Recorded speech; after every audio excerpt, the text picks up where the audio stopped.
My brother said, "You're not one of us," and it cut deeper than any blade.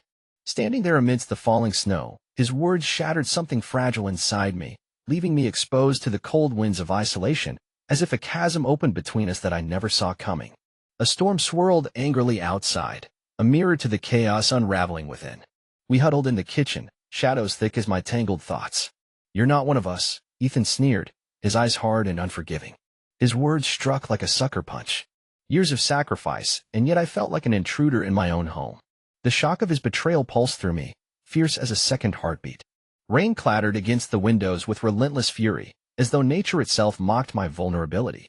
Ethan's condemnation validated every buried fear, that I was a misfit in the veneer of our family. The air between us crackled with tension, heavy with unspoken truths. Was this the moment that would finally rip us apart? Ethan sits across from me, the kitchen table feeling like an expanse of no man's land. I can feel the weight of his gaze, heavy and expectant, as if the words he's about to speak could shift the ground beneath us. The air is thick, refusing to move in my lungs, and I try to brace myself for whatever comes next. "You know Dad thinks you've taken everything for granted, right?" Ethan's tone is calm, unnervingly so, as if he's rehearsed this confrontation 1,000 times. He keeps saying you're just here to. "I don't know," bleed us dry. His words land like stones, each one sinking slowly into the pit of my stomach. I lean back, as if more distance could soften the blow, and feel the edge of the chair dig into my spine. "Ethan, are you serious? You know what I've been doing to keep this place running. It's not like I'm sitting on a pile of cash." He shifts, eyes narrowing slightly, his lips pressing into a thin line. That's not what he sees. To him, you just take. There's a sharp spike of something in my chest, anger, hurt. I can't quite tell anymore. It's all become a blur of frustration that clouds everything. Everything here is falling apart, Ethan. I'm trying. Every day. Feels like I'm sinking while keeping you all afloat. Do you think I wanted this? The kitchen lamp flickers slightly, as if echoing the tension in the room. Ethan's face softens, if only for a moment. Then the fortitude returns, replacing empathy with resolve. I get it, and I don't want to fight, but Dad's convinced. Every time the phone rings, he's talking about selling, about profit, like, he falters, words trailing off into the tense silence. I know our father's obsession. Money, property, power, those have defined his worldview for as long as I've known. How could Ethan not see what it takes out of me, shouldering debts and dreams that aren't mine? I swallow hard, voice pulling itself together from the tattered shreds of argument. Imagine what it's like, Ethan, to be judged not by what you do, but by what someone else thinks you take. That's the prison I'm in. Ethan lets out a slow breath, eyes dropping to the table, tracing the wood grain-like lines on a map. His silence stretches, a chasm too wide to cross. Finally, he manages, I don't know anymore. I think you need to speak to him. Clear this up before it gets uglier. The tension bleeds into the walls, settling in like unwelcome guests. I nod, though I feel no resolution, just a deeper weight pressing down. I sense the conversation's end, a hushed crescendo that whispers of wars yet unfought. Ethan's right, this can only get uglier. The basement is colder than I remember, the damp air sticking to my skin and emphasizing the dark quiet enveloping everything down here. It's like the world above doesn't exist in this space, time frozen amid the concrete walls, my own personal tomb of deferred responsibilities. My eyes adjust slowly to the dim light as I make my way to the corner where they wait for me, the stacks of bills, sealed in their accusatory envelopes. Each one is a nagging echo of my failings, each packet a burden too heavy to lift. Just paper, I whisper into the silence, my voice a mere tremor absorbed by the room.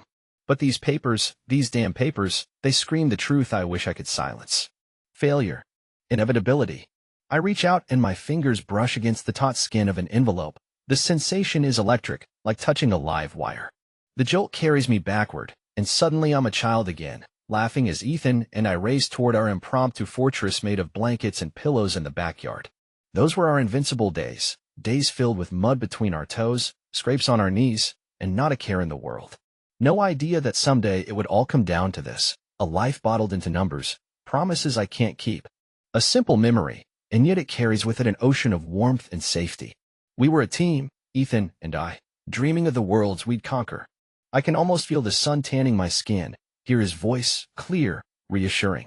But like a lifeline pulled from a drowning man, reality drags me back to the suffocating present. The bills wait, a relentless army guarding the last vestiges of hope. My chest tightens with a familiar sense of panic, a whirlpool threatening to swallow me whole. Ethan's not here. I'm alone. My hands instinctively rub against each other, trying to create warmth, trying to hold on to that fleeting sunshine of memory.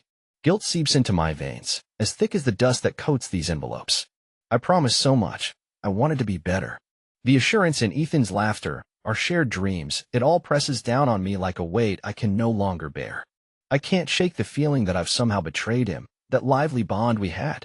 As if he's watching, still a child, expecting miracles from a brother-turned-stranger whispering empty prayers in the dark.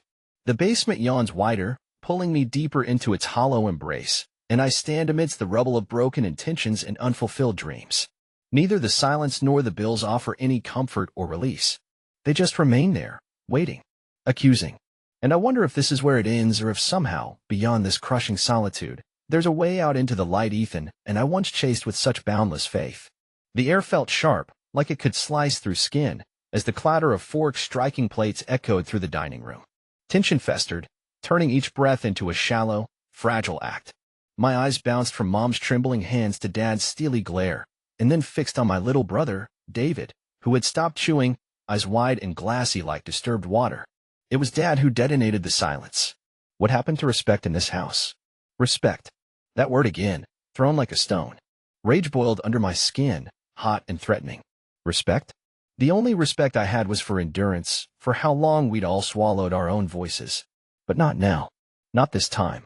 It wasn't respect you wanted, I said, struggling to keep my voice steady. It was submission. The room seemed to hold its breath. Mom turned her face away, the burn of something unspoken behind her eyes. David sank back into his seat, features crumpling under the weight of this unscripted chaos. His favorite action figure slipped from his hand, thudding softly onto the floor. The tiny sound pricked the taut silence. You listen here, Dad's voice cracked across the room like a whip. No, you listen. I stood up, shaky, head throbbing but heart resolute. Words spilled out before my courage could wane. This was supposed to be our safe haven, and now it feels like the walls themselves are screaming with everything we never say. The accusation hung, glistening in the air. Every eye was on me, beads of sweat forming on my forehead. Dad opened his mouth, a retort ready to strike, but Mom intercepted with a rawness that sliced through the air. Maybe it was never a safe haven, she said, voice low but steady, a desperate melody in her tone. My heartbeat quickened, caught in the rippling change. David whimpered, tears now carving silent paths down his cheeks. In that fragile moment, Mom reached for him, pulling his small body close. It was as if she was clinging to the last semblance of warmth through the churning storm. We all have things we carry, Mom whispered into the quiet, though her words felt like they were carving through stone, and sometimes it's too heavy. Dad's chair scraped violently against the floor as he stood, fist clenched, an impotent fury radiating from him. For a long breath, I thought he might leave, storm out and take his raging silence with him, but he stayed. The room seemed to settle into an awkward balance of held breath and unshed tears, each of us tethered to our own smokescreen of vulnerability. Somewhere in my chest, a small spark of a new realization ignited. This wasn't the end, even as the silence thundered louder than any words could. This was merely the fracturing before we either shattered or, maybe somehow, found a way to mend. The room is a sepulcher, ghosts swirling in the shadows cast by the dim light. I sit on the edge of the bed, hands gripping the sheets, fingers woven into the fabric like they're the only thing keeping me tethered to this earth. Outside, the storm throbs against the window, rain drumming an erratic heartbeat, the wind yowling like a banshee, urging me to make a choice. What do you do when your home no longer recognizes you? When every familiar echo feels foreign? Ethan's words had seared through my defenses, struck me with a force so raw I'd forgotten to breathe. A home is supposed to be a sanctuary, but it doesn't just feel unfamiliar, it feels hostile. A terrain altered in ways that erode my identity with every glance, every stifling silence that follows in his wake. I stare at the ceiling, tracking the movement of shadows morphing in and out of forms my mind won't register as benign. The quilted pastiche of memories hangs before me, moments I've embroidered in my heart, now dissected under the harsh light of his ultimatum. Each replay burns deeper, as if scorched into the remnants of who I used to be when this space was mine. A growl of thunder rolls beneath my feet. The walls seem to draw breath with the storm, mocking my inertia. My brother's claiming space I thought was shared, turning it into a battlefield where there are no victors, only survivors. Do I stand my ground and fight, even if it means tearing the last threads that bind us? The room seems to narrow around the thought, the pressure building, my chest tightening with the weight of a future I never planned for. I press the heels of my palms against my eyes until colors explode behind the darkness, a futile attempt to block out reality. Each breath is jagged, edged with desperation. I need to find some solid footing in this void. Choices pile up like debris in a flood, each one threatening to drown me. A flash of lightning illuminates the corners of the room, erasing shadows for a momentary instant, and I see clearly, a relic of the past, our photo together laughing in the sun, before words became weapons. It stabs at me, unsettling layers of anger and grief. But beyond the storm, beneath the noise, there's the faint insistence of something else, something hopeful, nearly muted by fear. Maybe this is the moment. To stand still is to let the tides wash over. I could fight the current, fight him, fight this distorted reflection of home that battles with my perception. Or drift and let it claim me entirely. The question looms, but the decision thuds quietly within, echoing with a finality that feels dangerously right. I rise, feet finding ground, soul aligning with resolve, as if preparing for the storms I'd pass. It's time to confront the shadows, to decide which echoes will shape my truth. The air in the living room felt like it wanted to strangle me. Every breath I attempted only tightened the grip of impending confrontation. My father sat in his weathered armchair, the leather cracked and faded, much like my patience. His eyes were fixed on the paper as if it were the most riveting tale he'd ever read. This was his sanctuary, the fortress untouched by the storms swirling around him. "You done with that?" I asked, not entirely disguising the bitterness in my voice. His gaze didn't waver from the page. The dismissal was as transparent as glass. 5 minutes, then, he muttered, flipping a page with deliberate calm. I stayed standing, feet digging into the carpet like roots threatening to burst through the foundation. The seconds stretched, each one an eternity of anticipation. Finally, he folded the paper with precision, placing it aside as though granting me an audience. "What is it, then?" He sighed, leaning back. I was now a mask I couldn't penetrate. "Who holds up the sky when you can't even see the stars falling?" My voice trembled, but the words carried the weight of years unspoken. "You all treat my life like it's some easy-baked narrative, expecting me to just play this role." His brow furrowed, a faint acknowledgement of my presence. "You've done what you've had to. No one denies that." "What I've had to," I echoed, the phrase twisting like a knife. No one asked what I wanted. The silence was a cavern, echoing with every syllable I wanted to scream. His indifference was a wall. It challenged me to break through or retreat in submission. I chose neither. "Give it a rest, will you?" He huffed. "We all have our burdens." Burdens. The word hovered, venomous. I felt my palms sweat, heart racing with an urgency I couldn't quiet.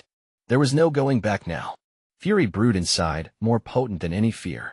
I leaned forward, urgency sharpening my voice. "You don't get it, do you? I need clarity, not another lecture about sacrifice as though it's a badge of honor." He looked at me for the first time, really looked. His expression shifted as if some dim understanding flickered to life. Clarity for what exactly? To find out who I am, separate from this expectation. My voice steadied, honesty slicing clean through the air. The quiet laid heavily between us. I could feel the weight lifting, the strands of old expectations loosening their hold. He exhaled slowly, shifting in his seat, and for the briefest moment, vulnerability cracked his mask. "Maybe you ought to." As the unsaid settled around us, my resolve solidified. The path loomed ahead, not yet clear, but undeniably mine to forge. Heartbreak and liberation danced a strange, bittersweet tango, the first steps toward my own beginning. A sliver of early morning light cuts through the curtain, slowly spreading across the floor like a silent promise, touching the half-emptied suitcase beside me. I let out a shallow breath, feeling its warmth against my lips, watching it dissolve in the cold air of the room. It's strange how the act of packing feels less like preparing to leave and more like shedding a skin that's grown sickly tight. Each item I place into the suitcase carries its own story. The soft, worn-in sweatshirt that still smells of comfort and nights spent laughing until dawn. My fingers trace its edges, reluctant yet resolute.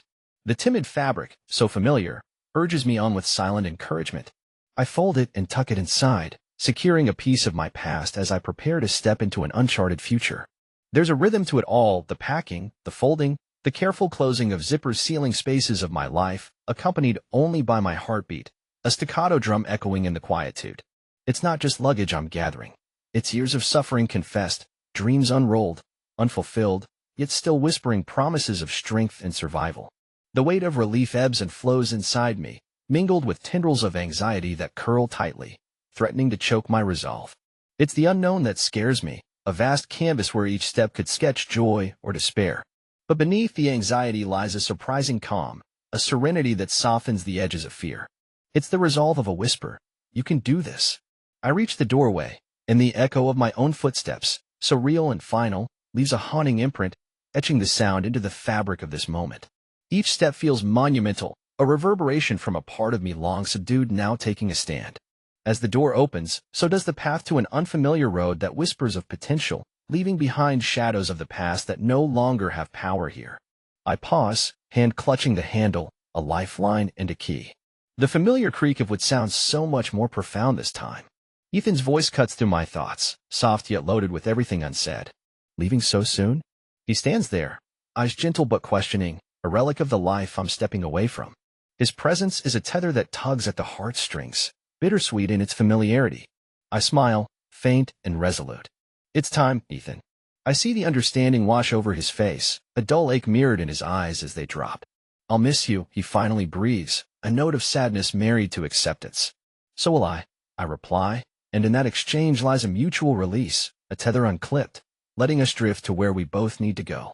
I step through the doorway, allowing the chill of the unknown to wrap around me.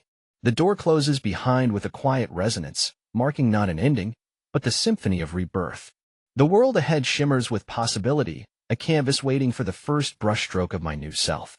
Ethan and I stood on the front porch, the air thick with the scent of damp earth and the gentle hum of crickets. The twilight softened everything around us, casting our faces in a muted glow that felt like balm against the raw edges of our pain. His shoulders slumped slightly, a mirrored reflection of my own weary frame. I didn't mean for things to unravel like they did, I confessed, my voice barely rising above the nightly symphony. Each word tasted like penitence, heavy yet necessary. He nodded, a reluctant acknowledgement that neither of us truly owned our shared disarray. If I could go back, I'd change things, he replied, his eyes fixed somewhere beyond the horizon, searching for answers in the fading light. There was an openness in his tone, a surrender to the truth we both danced around. The memory of our laughter threaded through our minds, intertwining with moments that stung like open wounds. I miss what we had. The admission fell between us like a pebble in a pond, rippling through the space we'd strained to bridge. His hand brushed against the worn banister, a tactile comfort in the midst of uncertainty. We became different stars in the same sky, tethered by memory and possibility. I watched him digest the metaphor, his expression shifting, softening. It was true. We were altered, evolving under separate skies, yet forever connected by constellations of shared history. Silence enveloped us, a gentle blanket inviting introspection, cradling our hopes and fissures. The cicadas chirped their evening requiem, a background chorus that underscored the fragile peace settling into our bones. Part of me wanted to reach out, to touch his arm or grasp his hand, but I stayed rooted to the spot, afraid that movement might shatter the tender reconciliation we forged. I guess, Ethan began, hesitation dragging out his words, it's okay for us not to have all the answers right now. There was relief in uttering this shared truth, an unburdening that acknowledged the looming chasm rather than filled it with empty promises. We stood together, separated by inches yet spanning miles in the acknowledgement of our separate paths. The solitude and togetherness of our presence felt momentarily harmonious. Perhaps it was the acceptance of change rather than its defiance that knitted this fragile alliance, or maybe we simply recognized the inevitability of letting go while holding on to what mattered the most. The cool breeze brushed against my cheeks, whispering possibilities, gently ushering us towards an understanding that sat like a fragile blossom between us, delicate yet full of potential. As night descended, we shared a lingering look, unspoken vows shimmering in the backdrop of a newly painted reality. All at once, I understood that this was enough for now, this delicate balance between anger, regret, and the seeds of hope sprouting in the twilight. The car's engine murmurs softly as I sit there, gripping the wheel with trembling fingers. Dawn unfurls across the horizon, painting the world outside with shades of gold that flicker through the windshield like whispered promises. The light, it's different today, not just another day's birth, but a fracture in time where past and future meet and tangle in the present. Exhaled air fogs the glass for a moment before vanishing, catching the house's fading silhouette across my rearview mirror. The place I once called home. My breath hitches, the word home feels hollow, like trying to stuff meaning into something too far gone. As the engine settles into a perpetually soft hum beneath me, I feel the metallic pulse of anticipation surge through my veins. I grab onto that tension, that vibrating line between leaving and arriving, and I hold it close, savoring the weight of this decision. Each inhale is thick with the scent of coffee grounds and old leather, anchoring me to the moment like blinking into sudden, stunning clarity. This is real. I am real right here, right now, and this is where everything changes. A low, mocking voice echoes in my head, the one that's always there when I dare to dream, taunting that maybe I'm not brave enough, not ready to abandon the security of what has been. But another voice rises softly, insistently, weaving through those doubts like the first bright note of a morning song. Goodbye isn't the end. It's the start of finding where I finally belong. My fingers tighten, then relax on the steering wheel, surrendering to the comforting coolness of certainty. It's time. I know it deeper than instinct. Shifting into gear, the car pulls forward, breaking free with a gentle jerk that seems to jolt new life into both of us. With the last conscious glance at the house, memories flood, not all bad, but each tinged with shades of leaving. I'll remember, but no longer remain. The road stretches before me, a ribbon of asphalt bathed in dawn's glow, promising something unsaid yet achingly possible. The rhythm of the moving car syncs with my pulse, steady and sure, and I let my footies down on the gas. As speed gathers beneath me, a quiet triumph unfurls inside, like shaking off a heavy coat after a long winter. A breeze slips through the window crack, curling into my lungs with hints of morning dew and distant pine, and I imagine this is what freedom tastes like. Airy, invigorating, a subtle song that trails into endless harmonies. The golden hues outside deepen, expanding until I'm swallowed whole by the wide open space and the soft, rolling possibility. And as the miles begin to pass, bringing me closer to a new dawn, I whisper to the wind brushing my face like an old, trusted friend. It's time now. I'm ready. The road unfurls before me like a ribbon of untapped possibility, stretching into the unknown with a daring promise. I grip the wheel, almost like an unspoken pact with the universe, to go where the current of change compels me. Each mile marker I pass feels like a talisman, whispering regrets but offering something more seductive, hope. The radio plays softly, a ballast against the oscillating silence that otherwise clings to me. The familiar half-smile of the DJ announcing yet another unknown artist, whose melodies fill the air, offers a strange comfort.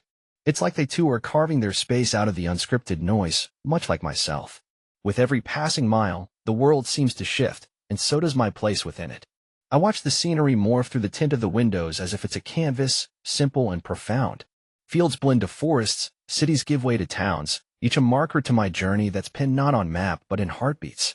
I adjust my grip slightly, feeling the resistance and the compliance of the steering. The hum under my feet vibrates with quiet purpose.